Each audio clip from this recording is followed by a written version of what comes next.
क्यों मैं बात करता हूँ क्यूरियोसिटी और पेन को साथ में देखने की? क्योंकि मुझे लगता है कहीं न कहीं दोनों का कोरिलेशन साथ में ना हो पाना ही एक रीज़न है कि ट्रुथ कभी सामने नहीं आ पाता।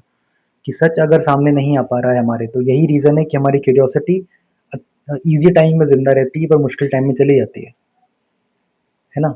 अगर ईज़ी टाइम में ज़िंदा है और मुश्किल टाइम में चली जा रही है क्यूरियोसिटी आपकी, तो आप समझने की बात करो, कहीं न कहीं ट्रुथ सामने नहीं आ पाएगा। Truth always comes from the let's say resonance of the pain and your curiosity.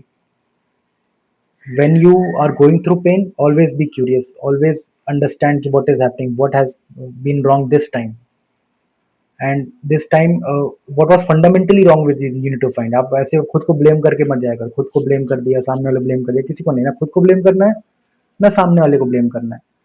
But कुछ फंडामेंटली है जो आपको फंडामेंटली आपको पता नहीं है, जिसको इग्नोर करके आप प्लानिंग्स कर रहे थे या रियलिटी चेक कर रहे थे, उसकी वजह चीज़ें खराब हुई हैं।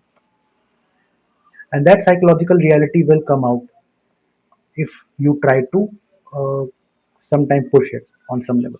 उसको थोड़ा, उस टॉपिक को थोड़ा पुश रखोगे तो आएगी। अगर ये इतना हम मान ही लें कि साइकोलॉजिकल रियलिटी है हमारी, उतना ही अगर हम मान लें, उतना भी काफ़ी है कि एटलीस्ट हम कहीं तो जा रहे हैं, कि हम मान तो रहे हैं कि कोई साइकोलॉजिकल रियलिटी जिस तरफ हम लोग जा रहे हैं।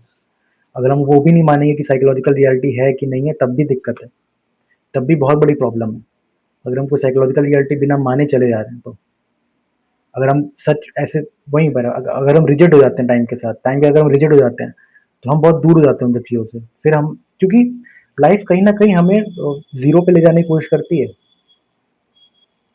Understand the fact that pain is going to be inevitable, pain is going to be inevitable. All I am asking is कि just have some curiosity around it so that you know the fundamental problem that is coming out of it.